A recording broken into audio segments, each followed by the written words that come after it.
Hello and welcome, everybody. Thank you so much for joining us for a new episode of A New Go of New Home Sales.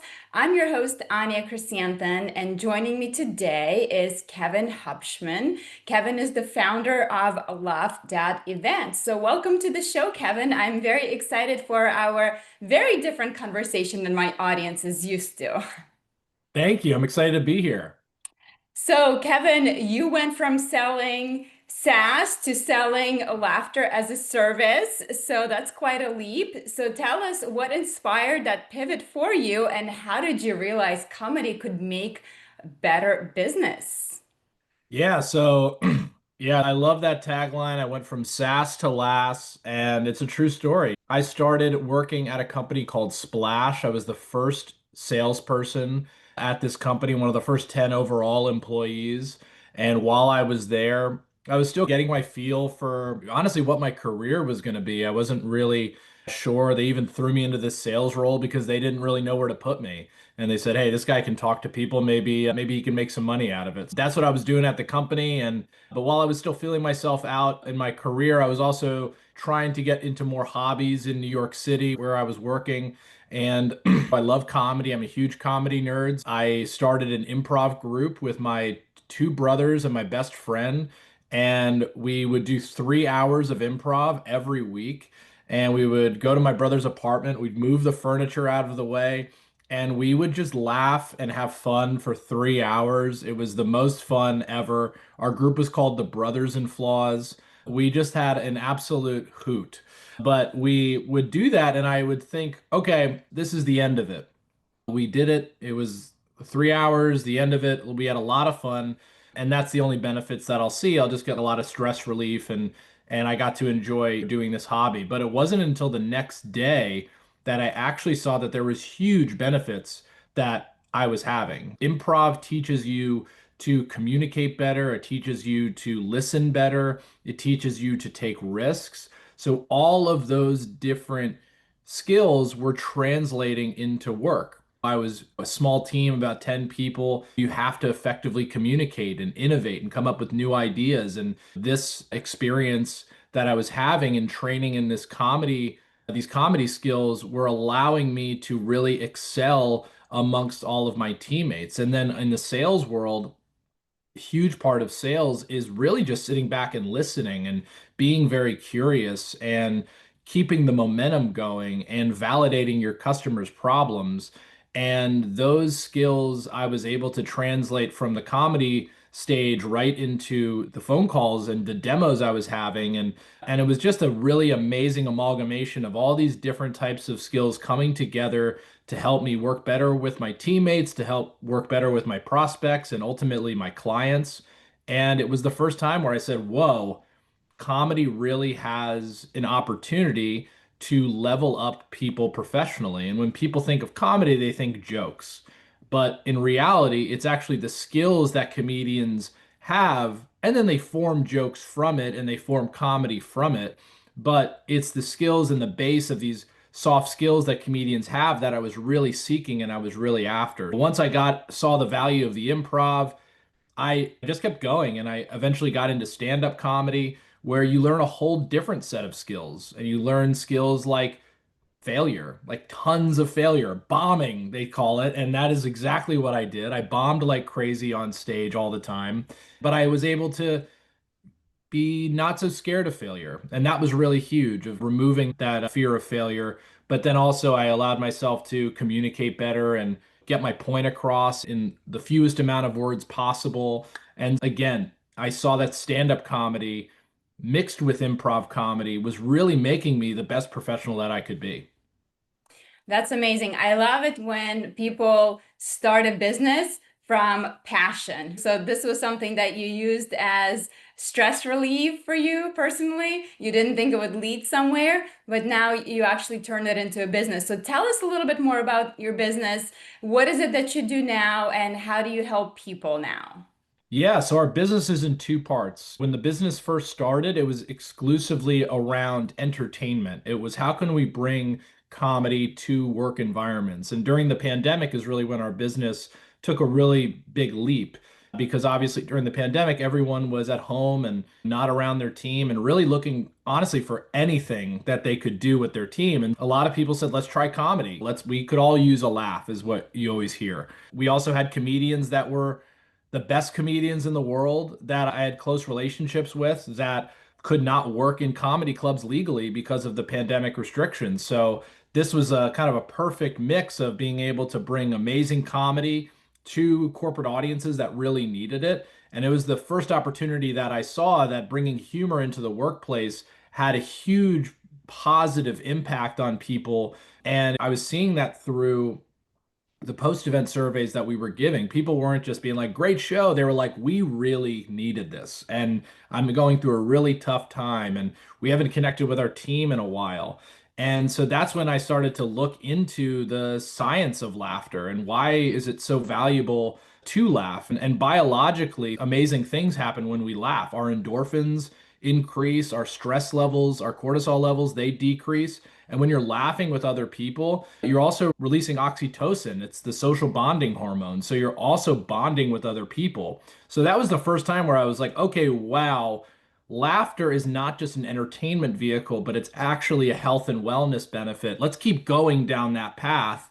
And that's what I remembered my time, I said in the beginning of improv. I said, let's start to, now that people are going back in person, let's start to bring applied improv and applied stand-up skills to companies. And so we developed something called Laughing and Development, which allowed us to bring instructors in and make custom curriculums for teams, whether they were in sales or marketing or healthcare or lawyers. Really, every industry, every position could use it, and we'd form fit.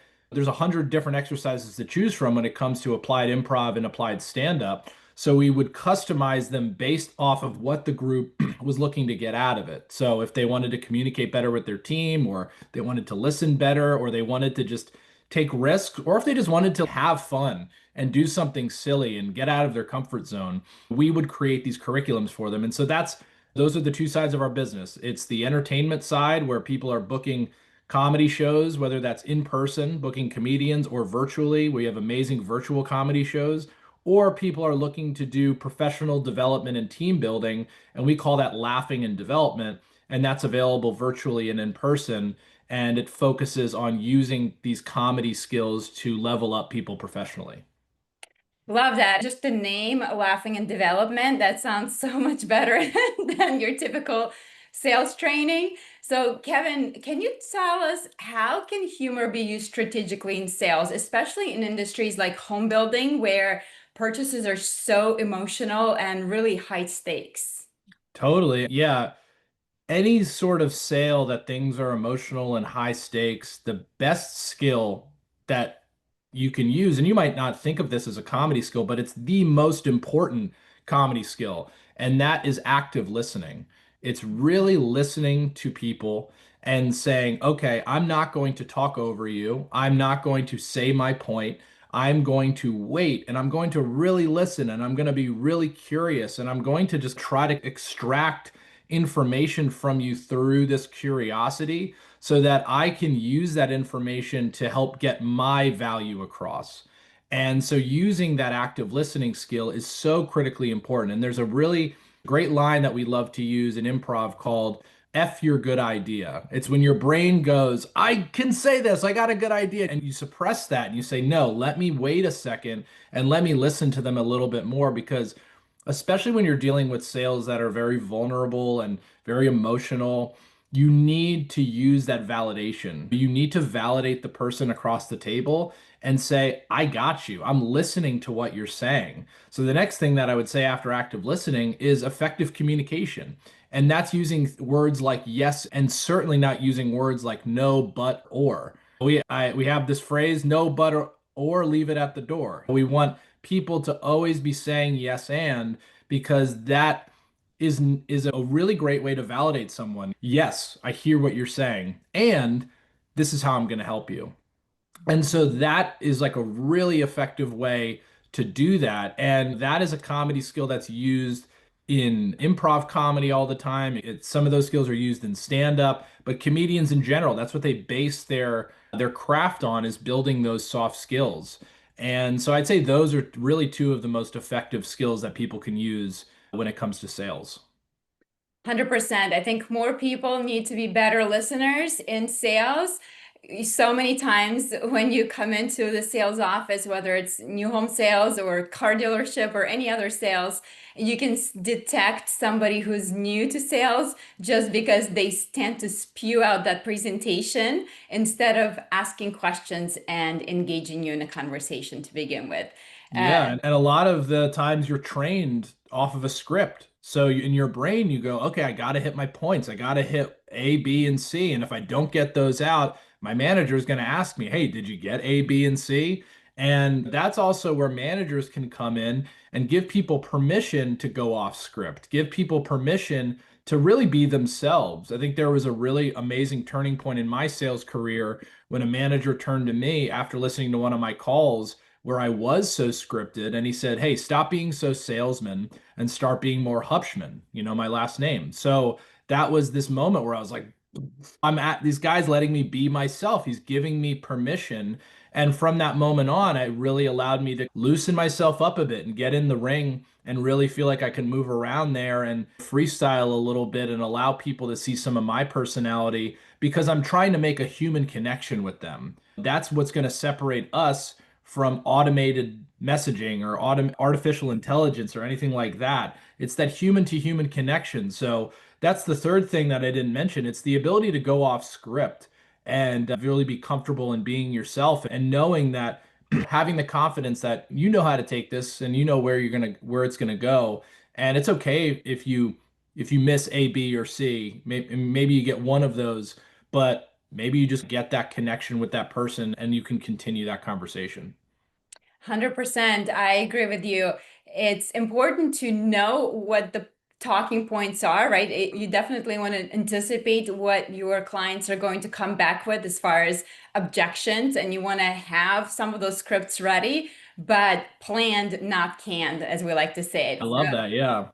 Definitely. You got a lot of nice phrasing going on that people are going to love in this pod.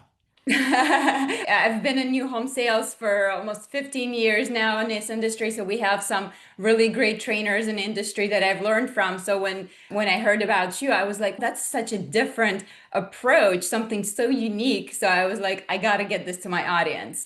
Love Uh, it. so Kevin, question for you. Can you talk a little bit about difference between being funny and using humor effectively in business? Because sometimes I've seen certain type of person tends to be a guy and they try to be all funny. Sometimes it doesn't come off super professional. Yeah. So what I would say is humor is not having a joke ready. Humor is not having that pun or that dad joke or having something that's ready because not I'm not saying that's not going to create laughter, but the laughter is going to be so ephemeral that it's actually going to almost distract from the connection that you're trying to make with someone.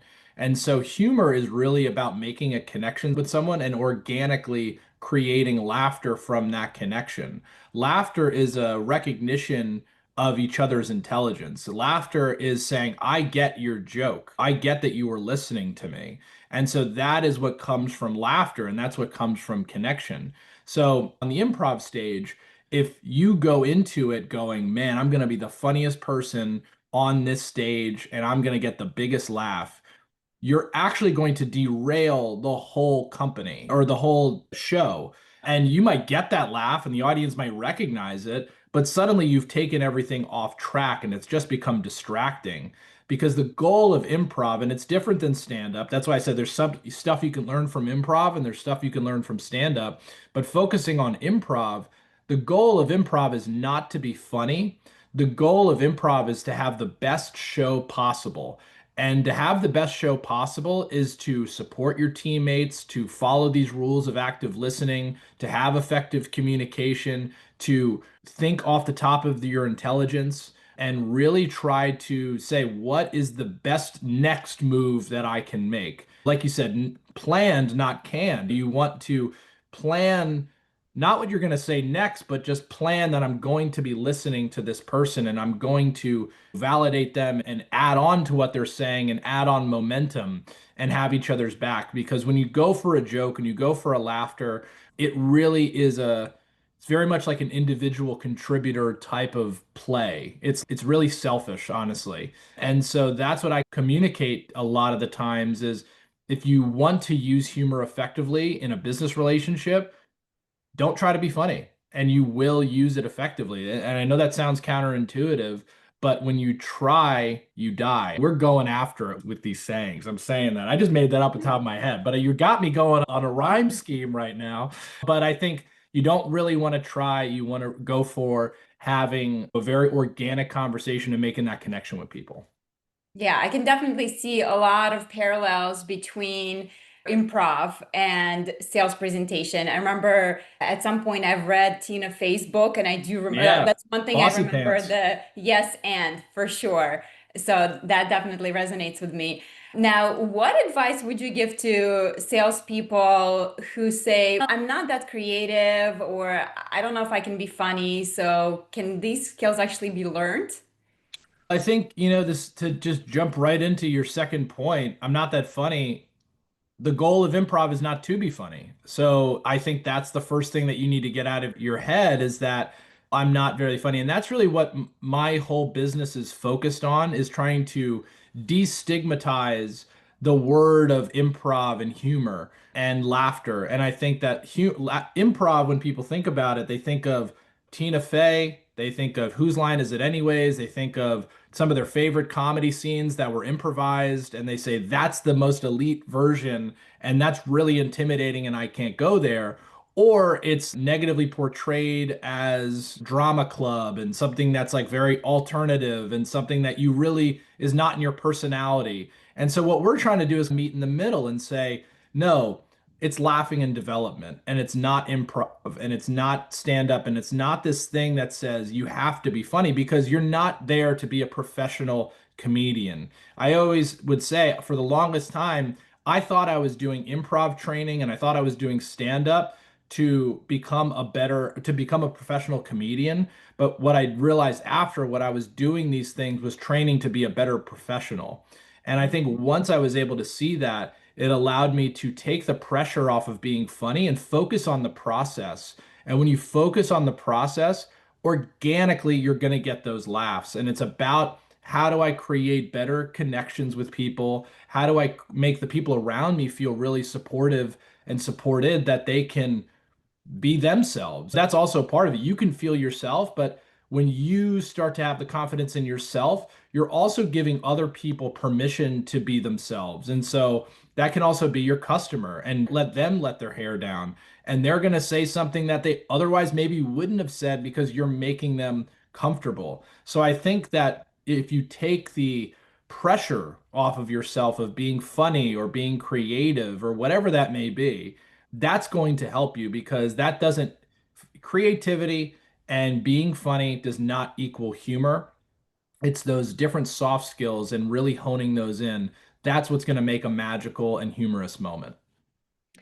Yeah, I can imagine that one of the biggest benefits of improv is just becoming comfortable with yourself and Mhm. not feeling embarrassed. I think that's the biggest thing. And I'm sure, Kevin, you felt that when you got on stage, when you were doing Oh that yeah. first, you just feel like, oh, all eyes are on me. And I don't know what to say. I'm not funny. Again, maybe that's pre-deceived motion, right? I'm not funny and I don't know if I can do this. So, can you take us through an effective exercise that you would recommend that people can do? Maybe they're in a model home and there's two of them. What can people be doing to incorporate these principles of improv to create some sort of a role play situation between the salesperson and the customer? Yeah, so when you're doing improv, typically we're not going to be doing improv and games and stuff with customers and things like that. So it's more like when we do improv, it's going to be with like your own team or with other people or strangers in like a very low stakes environment. So that's what I would also say. If you're ever going to practice improv, practice it in a low stakes environment where you're not saying, I'm the buyer, you're the seller, let's go, because that's acting. You know what I mean? Like you're acting in this character of buyer, you're acting in this character of seller, even if you are a seller. But what I would say, and this is just gonna, I'm reiterating what I've said throughout this conversation, but play a game with yourself of two things. One, F your good idea, right? That's what I said before. Have that in your brain when you want to say something, and it's going to give you just one more, like 10 extra seconds to let the other person speak longer. And I think that's going to help. The second thing that I would say is eliminate no, but, or. Eliminate those three words when you're talking to anybody. And I think just focusing on yes, and you have to slow yourself down with doing both of these things. You have to say, like when I say F my good idea, okay, keep going. I'm listening. You know what I mean? And then when someone, it's your turn to speak and they say, I want to do this and I'm nervous, and you say, no, but don't say that. You want to eliminate those things. Say, yes, I understand that you're nervous. And that makes a lot of sense. And I think that we can come to a solution together.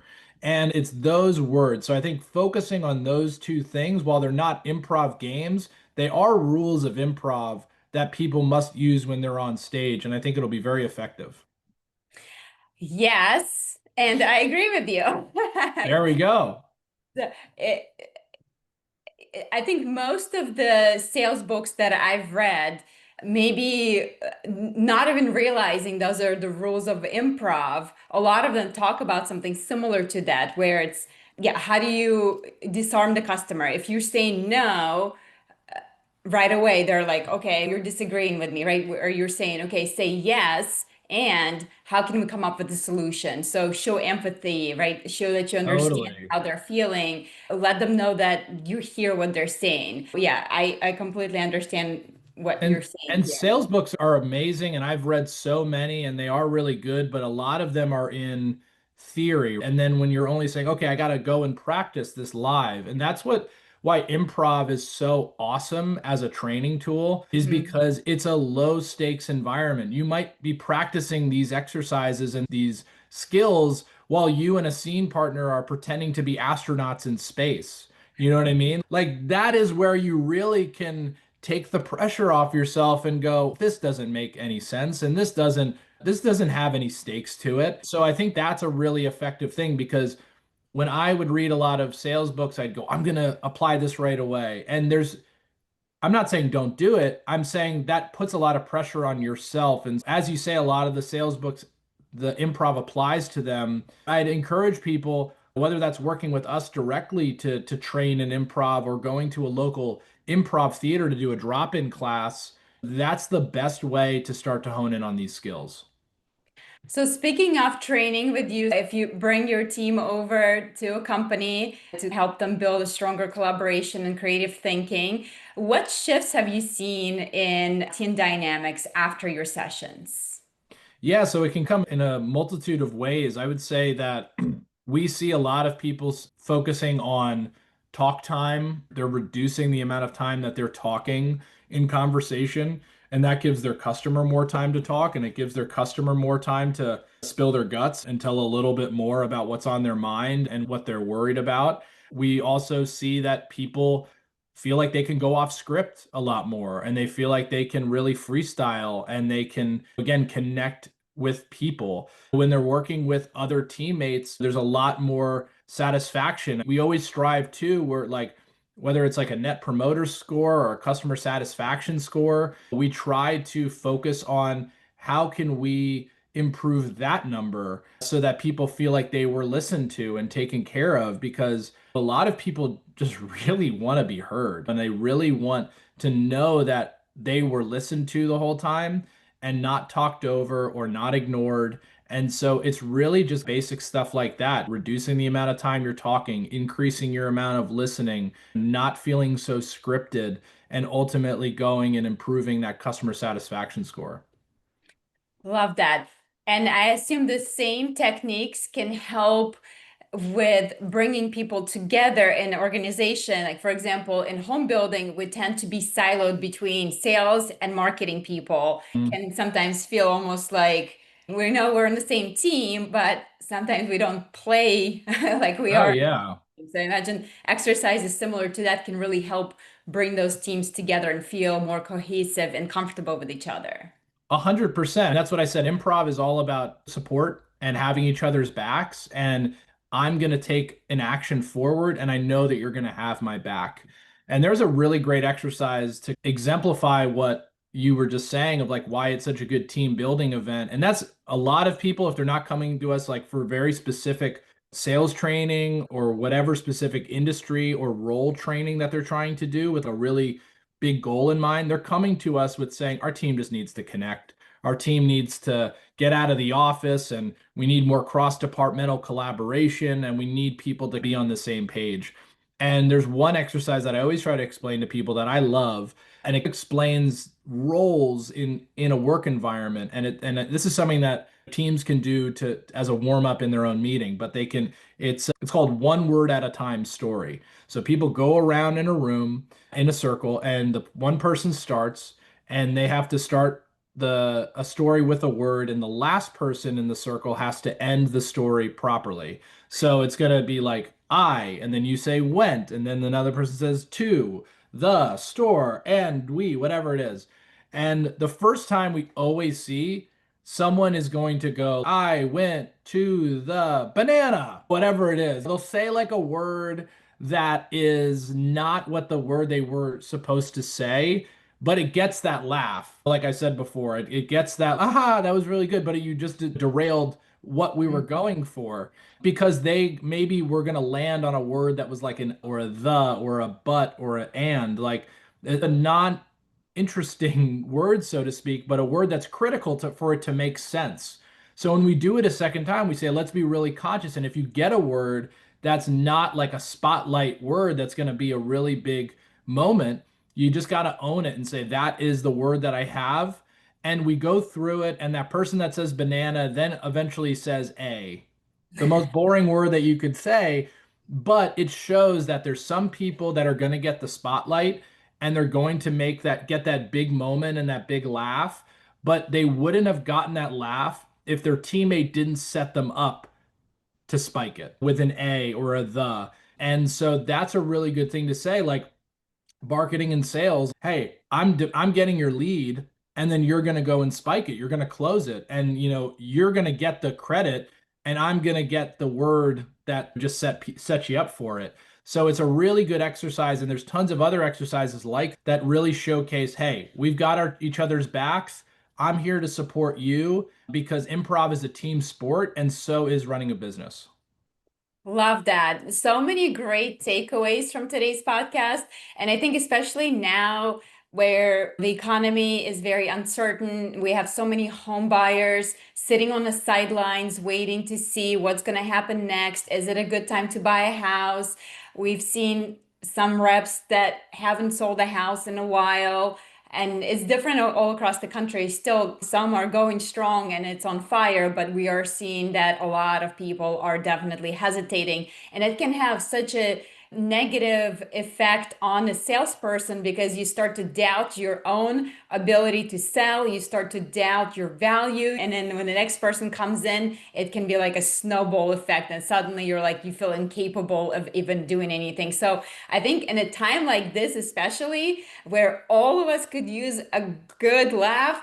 So you guys, I would highly recommend reach out to Kevin, connect with Kevin. So Kevin, tell us all the details. How can people learn more about your company? How can people book your services? And if they wanted to personally connect with you, where do you hang out on social media? Yeah, our company's name is our website, Laugh.Events. So just go there if you ever want to do some team building or you want to book a comedian, things like that. But yeah, Laugh.Events is where you can get involved in a lot of the different workshops that we do for companies, whether that's very sales specific workshops or if it's just a general team building workshop where you want to connect with cross departmental stuff. We also have a newsletter called LaughRx.Laugh.Events, And that is really where I dive deeper into people that are just interested individually in learning comedy skills. And we look at comedians and what they say and what they do and those skills and why they're valuable to the workplace. And we also try to bring in some neuroscience. I mentioned some science earlier in here. I always think that helps validate a lot of what we're doing and say, hey, don't take my word for it. Take some medical journals' word for it. And then the third way is if you want to get in touch with us is or in touch with me on social, LinkedIn is my best form of social media. Kevin Hubschmann, Hubschmann. I think I'm the only one on there with that name, so you're not going to miss me. And yeah, that's definitely the best place. And if anyone's interested in individual coaching, I offer that as well. You can connect with me there to talk about that. My email is kevin@laugh.events. I think that's everything. That's amazing. Now, Kevin, I cannot let you go before asking you the cringiest question any comedian Uh-oh. can be asked, and that is, tell me a funny joke. I'm kidding. I'm not going to do that to you. Oh, I bet you hear that all the time, right? When you're traveling or anywhere, when you say, what do you do for a living? I'm a comedian. Is it the first thing people ask is, tell me a funny joke? But I will ask you one last question, and that is there anything else that you think that's important for our audience to understand, whether it's something that we've covered today or anything we did not talk about today? one, I thank you very much for not asking me that question. That is the number one question you don't ask any comedian. It's like asking a surgeon, are you a surgeon? And then stabbing your flesh wound and being like, do it. Let's see your skills.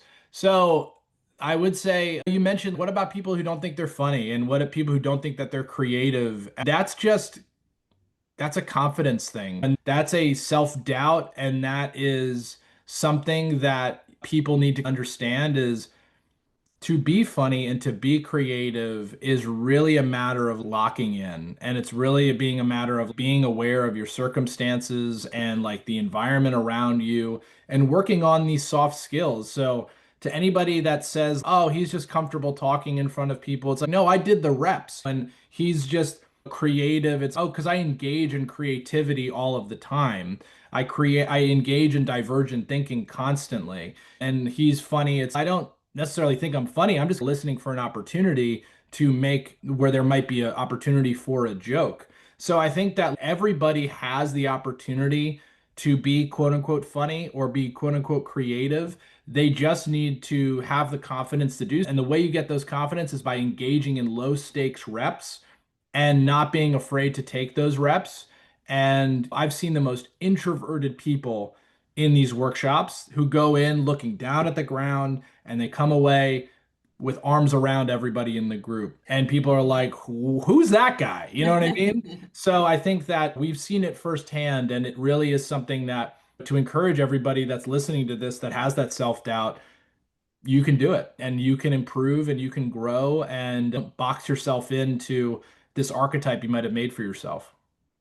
Great advice. I feel that I personally certainly can take some skills from improv, even for my interviewing skills on this podcast. And I know throughout the years, I've transitioned from doing this over the phone, right, Skype wise, where you couldn't see a person. And I felt like all I was doing was thinking about my next question to ask them, Yeah. versus now I'm trying to more connect with the person and not think about what I'm going to ask next. Although I'm still working on it, it's certainly very challenging. So, Kevin, thank you so much for being here today. It was such an enlightening conversation. Definitely, guys, check out Kevin and everything he's doing. Again, I think there's always a great time for learning new skills and we can all get better. And why not laugh while we do that? So, Kevin, thank you so much for being here and talk to you next time. Thanks for having me. Thanks. Bye bye.